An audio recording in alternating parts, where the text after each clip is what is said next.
శివానందలహరి 64వ శ్లోకం.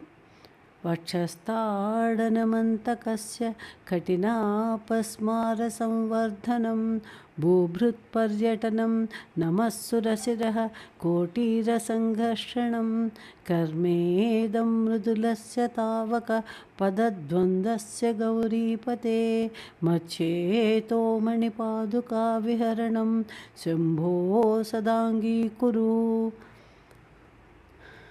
తాత్పర్యము: పార్వతీపతి ఈశ్వర, మార్కండేయుని రక్షించేటప్పుడు యముడి రొమ్ముని తన్నడం, కఠినుడైన అపస్మార రాక్షసుడిని కాలితో మర్దించడం, కైలాసపర్వత సంచారము, నమస్కరించే దేవతల శిరస్సులందరి కిరీటాలతో ఉరిపిడి మొదలైనవన్నీ నీ పాదాల జంట చేసే పనులు. అందువల్ల నీ పాదాలకు బాధ కలుగుతుంది. ప్రభు శివ, నా చిత్తము అనే రత్నమయ పాదుకలతో విహరించడానికి సర్వదా అంగీకరించు అని తాత్పర్యం.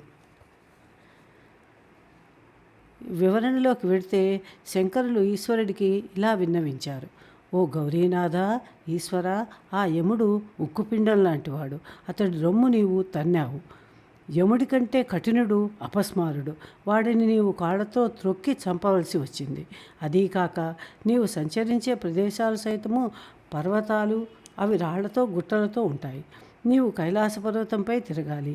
దానికి తోడు దేవతలు, దేవతానాయకులు తమ కిరీటాలతో కూడిన తలలను నీ పాదాల వద్ద వంచి నీకు నమస్కరిస్తూ ఉంటారు.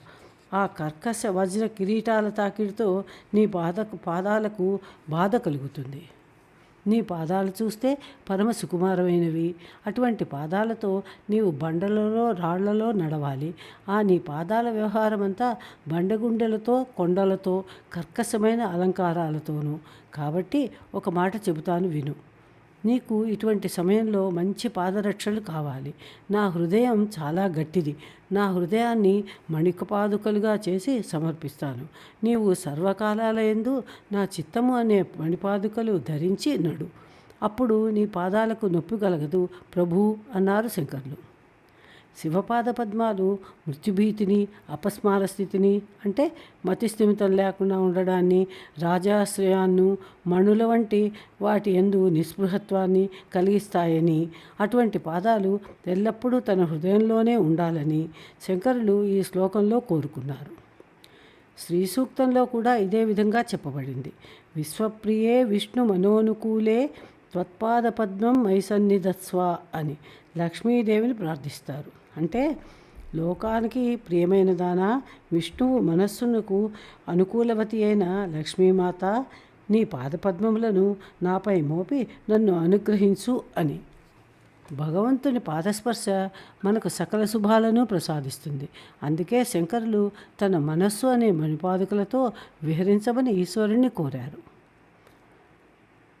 ఇక పాదార్థంలోకి వెళితే వక్షస్థాడన మంత్రకస్య, ఇక్కడ పరమేశ్వరుడు తన పాదాలతో చేసిన కఠినమైన పనులను గురించి శంకరులు గుర్తు చేస్తున్నారు. అంతకస్య అంటే యమధర్మరాజు యొక్క వక్ష అంటే రొమ్మును, తాడనం అంటే తన్నడం. ఈశ్వరుడు మార్కండేయుడిని రక్షించినప్పుడు మార్కండేయుడి ప్రాణాలను హరించబోయిన యముణ్ణి గుండెలపై తన పాదంతో తన్నాడు. కఠినాపార సంవర్ధనం, ఇది శివుని మరొక సాహసకృత్యము. కఠిన అంటే బాగా గట్టివాడైన, అపస్మార అనగా అపస్మారుడనే రాక్షసుని, సంవర్ధనం అనగా నిగ్రహించడం అంటే కాళ్ళతో తొక్కి చంపడం. అపస్మారుడనే రాక్షసుని కాళ్ళతో తొక్కి శివుడు మర్దించాడు. భూభృత్ పర్యటనం, భూభృత్ అంటే భూమిని భరించే పర్వతము, పర్యటనం అంటే సంచరించడం అంటే పర్వతాలపై తిరగడం. ఈశ్వరుడు కైలాస పర్వతంపై బండరాళ్లపై నడవాలి. శివుడు అత్తవారింటికి వస్తే హిమోత్పర్వతంపై మంచురాళ్లపై తిరగాల్సి వస్తుంది. నమస్సురశిరః కోటీర సంఘర్షణం, నమత్ అనగా నమస్కరిస్తున్న, సుర అనగా దేవతల యొక్క, శిరః అనగా తలలపై ఉండే కిరీటాలు అని, సంఘర్షణం అనగా రాపిడి. దేవతలు శివుడికి పదే పదే తలలు వంచి ఆయన పాదాలకు నమస్కరిస్తూ ఉంటారు. నమస్కరించేటప్పుడు వారు తమ తలలపై ధరించే కిరీటాలు శివుడి పాదాలకు తగిలేలా తల వంచి నమస్కరిస్తారు. దానితో వారి వజ్ర మణిమయ స్వర్ణ కిరీటాలు మాటిమాటికి శివుడి మెత్తటి పాదాలకు తగిలి ఆయనకు నొప్పిని పుట్టిస్తాయట. కర్మేదం మృదులస్య అంటే నీ పాదాల జంటకు అనగా శివుని 2 పాదాలకు అని అర్థం. మృదులస్య అనగా మృదువైన నీ పాదద్వయం, కర్మేదం అంటే కర్మ ప్లస్ ఇదం అనగా ఇది వాటి పని అని. నీ పాదాలు 2 బాగా మృదువైనవి, కానీ అవి చేసే కర్మ అనగా పనులు పైన చెప్పినవన్నీ. గౌరీపతే మచ్చేతో మణిపాదుకా విహరణం శంభో సదాంగీకురు. గౌరీపతే అనగా గౌరీదేవికి అనగా పార్వతీమాతకు భర్త అయిన ఈశ్వర అని పిలుపు. శంభో అనగా సుఖకారుడైన ఈశ్వర అని పిలుపు. మచ్చేతో మణిపాదుకా విహరణం అంటే మత్ చేత, మత్ ప్లస్ చేత అనగా నా మనస్సు అనే మణిపాదుక అంటే మణులతో నిర్మించిన పాదరక్షలతో, విహరణం అనగా సంచరించడానికి, సదా అంగీకురు అంటే ఎల్లప్పుడూ అంగీకరించు అని కోరిక. సర్వకాలమందు నా మనస్సు అనే మణిమయమైన పాదరక్షలు ధరించి సంచరించు, అందుకు నేను చేసే ప్రార్థనను అంగీకరించు. నా మనస్సు అనే పాదుకలు మణిమయమైనవి, చాలా బండబారినవి అని.